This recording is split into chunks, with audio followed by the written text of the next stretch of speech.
full-length album. Under? Yes. Under Ponte Entertainment Production. Congratulations. Yung production ko po. Congratulations. Thank you so much po. What really struck me the most was how simple you look.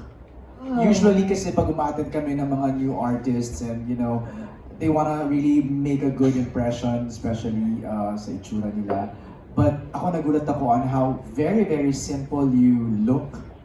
And yung vocals mo is also amazing despite having sakit or ubo. So, good job on that. Thank you so much po. I was asking Jemwell kanina, can you give us a little bit of a background? Any showbiz exposure or connections prior to this? Have you joined a contest? Competition. Yeah, go TV ahead. show, anything? Yes. Wala. None. Actually, I tried auditioning, but ano po kasi yung schedule ko sa school and yung mga gigs ko sa concerts, parang hindi ko na po masingit yung mga TV shows and competitions sa mga network. That's why I didn't push through. Ang nag-focus na lang po talaga ako sa paggawa ng maraming kanta.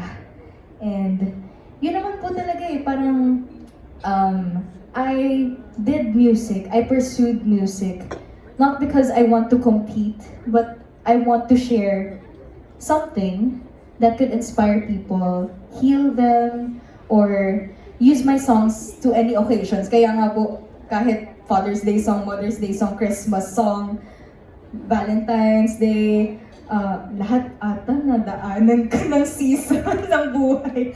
So ayun po, it's all about me sharing my music, not competing. Right. No, the reason why I asked them that, it's because it's a good platform, no? If you want to really Yes. make a easy or quick jump off, di ba? Starting point. May mga instances po 'di ba na parang it works for other artists na Right. sumali sa competition. But in my case po kasi yung time ko po kasi yung naging problem ko nun and yung priorities ko sa buhay. And my priority was great song studies. Yan. Right. Pangilang album mo na to? Kasi you said First album. First album. But can you count how many songs you've written? Ang dami na siguro, no? Around 29? Wow. Oo, Wow. 29. And we've heard 10 of them kanina. Bumoto na kami kay Jemwell kung ano yung Talaga? favorite namin. May pa-premyo nga po eh. Sino po magpapapremyo? Nasa likod ni MJ. Sino po yung sponsor? Naka-orange. But I'm also just curious, no? Parang it appears that you're a really good singer-songwriter. Thank you so Who much. do you want to collaborate with or to write a Ayan. song for? Oh, idol na idol ko po talaga sila Sarah Geronimo, Yen Constantino, tas yung mga Gen Z artists sila Janine Tenyoso, Maki, ang dami, wait lang guys, parang gumaganon siya sa utak. It's-scroll lang. Ayun po, siguro yung mga notable artists po talaga, si Janine Tenyoso. We Parang, look, yeah. we look forward to that. Thank Thank you so much. Thank you so Thank much. you, MJ Felito from ABS-CBN. And syempre, di mapapatalo ang Net 25. Di ba? Cesar, Batingan. Syempre, di ba? Mapapatalo ba ang network nyo? Syempre, hindi. Camera mo, oh. Ano pala? Ayan, sige. Cesar, Batingan. Isha, Hello po. ano yung difference nitong 10 tracks songs mo dito sa Difference. album, dun sa mga na-release mo na hindi kasama sa album, nung like Jahen, like yung mga iba pang mga Difference niya po, sorry, pumiyok. Difference niya po sa Jahe or yung mga na-release ko na po, na songs. Kasi hindi siya kasama sa album eh, yung mga nauna mong singles. Yes, kasi this album, iba kasi to eh. It's about my personal experiences sa, when it comes to love, to my dreams, to my heartaches, to family, everything. So parang it's my story naman. It's not about the seasons in life na pag Father's Day, gano'n, may kanta. So it's about my personal experiences na that can resonate with you. Yun. Kasi iba-iba pong scenarios yung nangyari sa album na to. Isha, Yes okay. po. In terms naman sa dub sa'yo as a Asia's pop sweetheart, Yes. mayroon siyang relevance kay pop star royalty. Hindi ba yung mga fans magkaroon ng confusion or i-compare ka kay Sarah Geronimo? Sarah Geronimo is Sarah Geronimo eh. I'm a different person. So I think, comparison, Yung word lang na pop star. when it comes to the title po ba, or yung persona ko as an In terms of artist? title. In terms of title, Pop Sweetheart. Wait lang. Gusto mo rin tahakin yung Yung parang si Sarah Geronimo. Yes po, actually. Since idol na idol ko po talaga si Miss Sarah Geronimo, I really admire how she presents herself, yung principles niya sa buhay, and ayun, so, paano pong comparison? sa mga fans. Mga fans. For example po, Kasi, compare kami saan? kasi Sa ngayon, title. di ba, hindi natin lahat ng netizens hindi natin mapiplease. May which mga- is normal. Which is normal. Yeah. Pero paano yung pagtanggap mo? Pagtanggap ko? Pagtanggap mo sa mga criticisms, sa mga comparisons, sa mga hindi kaaya-ayang sinasabi ng ibang mga hindi kasama sa fan-base mo. In my own perspective, sa sinabi niyo po, parang I value my own identity as an artist. So, kung may comparisons, comparisons na mangyayari, yeah, we will have similarities and differences, which will, fit kung ano yung, qualities ko as a person and an artist. But,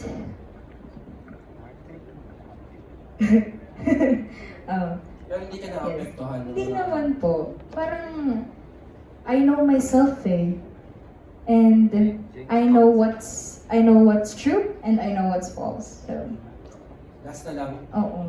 Hindi talaga nagpatalo. Yung sa artificial intelligence, right now, napakagaling magpasikat ng songs sa TikTok, sa mga social media, kahit hindi totoong tao. Totoo. Pero right now, ano yung Take ko doon. take mo doon, lalo na you are also a songwriter. I mean, kami po ni Direk Adonis Tabanda, whenever he shares about sa mga vlogs niya or yung content niya, may sinabi po siya about AI being a tool, which is true when it comes, sa mga artists, sometimes ginagamit na nga po nila yung AI to make songs, tapos biglang nag-viral po, di ba? Mas nag-viral siya kaysa sa mga, pinaghihirapan po talaga ng mga singer-songwriter, ganon. So, I'm okay as long as I'm okay with AI, yung mga AI songs, kasi sino po bang hindi naghawak mo ang beat dyan? Sige po. So, parang okay lang siya. But it shouldn't be normalized that much. Kasi nga po, ang hirap ng mag-give ng value yung real songs na nilagyan ng time, effort, and puso ng mga singer-songwriter like me. So it's important to also realize, to also remind yourself na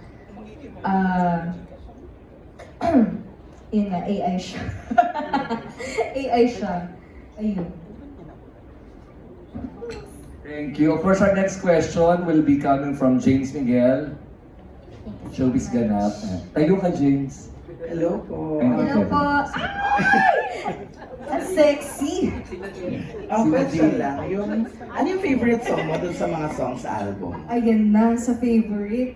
Ano po ba yung favorite niya? Favorite ko na rin. Joke lang. Yung favorite ko. Ito yung mahirap eh. Kasi iba-iba po kasi sila ng atake. Ako, pampatulog ko po lagi yung bakas. Yun po kasi yung pinakamasakit na kanta na ginawa ko sa buong buhay. Buong buhay? Hindi pa naman, grabe, parang 30 years old na yun. Anyways, ayun po, yung bakas. Parang hinihele po kasi ako lagi ng bakas pag natutulog ako. Ano yung inspiration dun sa pagsulit mo ng bakas?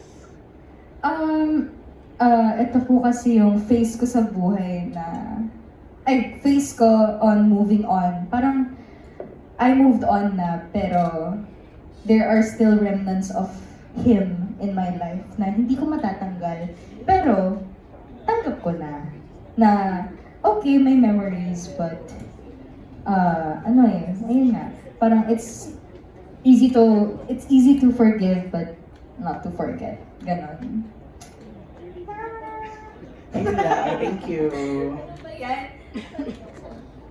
Siyempre, di ba papahuli naman si Jojo Panaligan? Katabi na, di ba? Pasa-pasa na lang. Hi, congrats Isha. Thank you po! Can you tell me about the overall sound of the album? Like kanina pinapakinggan namin, we also noticed na parang bumabalik siya sa 90s OPM or 2000 Yes, Sinadya ba yun? 2000s. Sinadya ba? Actually, when I decided on ano po yung sound ko as an artist, I tried to be consistent and stay true to myself na ito yung bagay sa akin. Pag narinig nila, ito ako. So, yes, as you can hear ba? As you can hear sa mga sounds ko, hindi naman pwedeng see. It has that 2000 OPM element. Yes, or MYMP. Sino bang mga 2000 OPM artists ang gusto? Ayun, sila Nina, sila Juris. Yes. So, yun yun. Anong gusto mo sa style ng singers noon or yung mga kanta noon na maybe hindi mo nakikita sa mga bagong kanta na? Sa mga bagong kanta? Yung classic tone ng OPM. I think, yeah. Kung ma-differentiate nyo po yung tunog ng OPM today compared to the 2000 songs.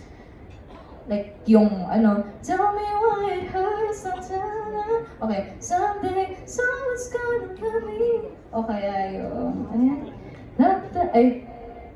Ako na lang sana, tayo na lang dalawa. Yung mga ganong kanta. So parang dun po naka-align yung songs ko right now. And I hope to bring that back as well sa mga Gen Z. Kasi that's what I grew up with since 2006 baby ako. Those are the songs that I really loved and loved singing, loved listening. So ayun po. Saka di ba ang uso ngayon sa mga female singers for some years na yung sinasabi nilang halinghing style of singing. Halinghing? Yung speak easy lang. Parang halingin, Jo. Parang lang. Di ba? Yung parang nagsasalit, parang bedroom voice, Sample, ikaw, hindi ka na isasample. Pero ikaw, ginagamit mo talaga yung full voice mo. Full voice? Sorry. Apo, full voice. Yung lahat ng techniques, ginagamit mo. Sorry nasa isip ko kasi full voice, pero kasi when it comes to singing, there's a lot of voices we use. Right. There's chest voice, there's falsetto, there's ganito. At least naririnig. Ibig ko sabihin, iba't-ibang technique. At least. Tama. And then finally, kanina hindi ko alam kung yung video na pinalabas, yun ba yung video ng previous single or yun yung Previous single po yun. Yun po yung pre-remote ko last year na kanta. Then, the music video, nagawa po namin siya ng super late. Kaya, ayun po, sinokis po namin dito para makakita nyo rin po yung final output ng Jahe music video. But you'll be making a new music video New music video for the album. for any of the songs? For any of the songs. For the next single maybe? For the next single, opo, yes. Kailangan po talaga kasi part naman po yun when it comes to promoting. And Music videos. that song is To be announced. To be announced. To be announced. Opo, to be announced. Kasi yung ano po, yung gumagawa po ng music videos ko for this album, puro estudyante. Ah, Yes. It's either from public schools or private school like my school. So they they asked me if they can gawa. They can gawa. Sobrang Taglish naman. sinadya mo yun, Nisha, to give them a break? Hindi po. Talagang sila po yung nag-reach out sa akin na, hey, pwede ba namin gawan ka ng music video? We really love your song. So, ayun, nakakatuwa nga. Oh my gosh. Oo nga. Naalala ko yun. Grabe po, ang dami pong nag-a-ask sa akin na students na gumawa po ng music video ko. Tapos, ang ginagawa ko po, binibigay ko lang po yung mga songs ko from the album. Tapos sila na po namimili kung ano yung mga songs na gusto nila gawan. Song na gusto nila gawan ng music video. Tapos gastos nila. Yes. Talaga? Opo. Gusto mo ba ikaw nang gumastos? Thank you. Makakatipid kami dyan. Sorry. Thank you, Jojo Panaligan. We have questions from Gabby Libares from GMA7. Di ba inuna na kita? Kasi baka tumakas ka din. Sure. Hello, I'm Gabby. Hello po. Good afternoon. What's the biggest thing that you've discovered about yourself? Not just as an artist, but as a person, when you were writing when you were putting together this album? Na-realize ko po na marupok pala ako. Yung mga ganun. Marupok ako, but kasi, pag mahal mo yung tao, mahal mo. So, alam mo yun, logic is not there sometimes. Pero, ngayon, I try to be smarter. Hindi naman try. I am wiser now. Kasi nga, despite of everything that happened, parang ang dami niyang aral na bigay sa buhay ko ngayon eh. So, okay siya. Kahit nangyari po yun. And, na-realize ko rin po na kaya ko palang gumawa ng album. No?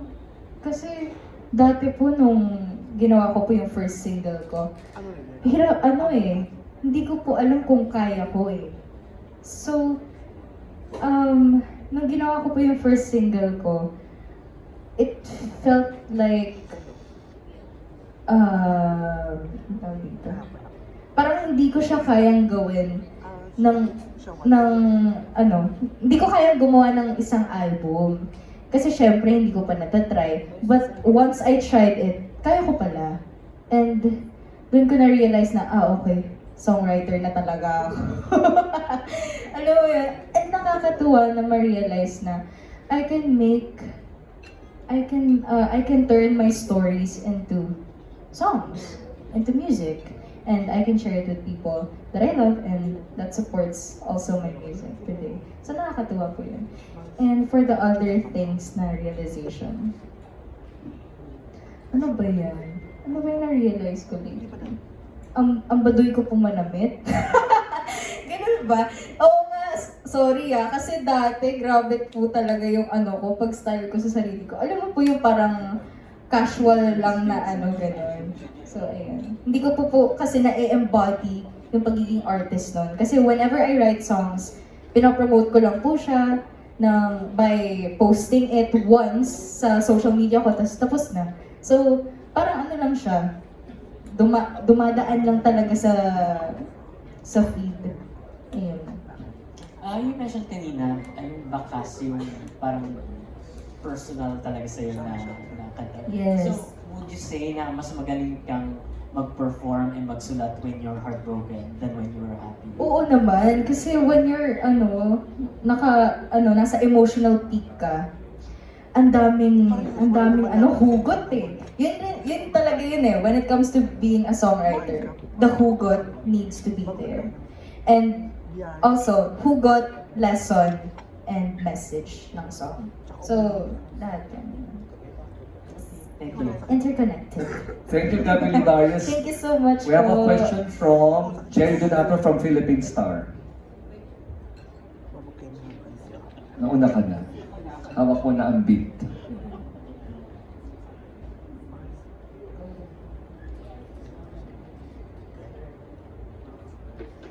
Isha. Hello po. Uy, Congratulations. Oo nga.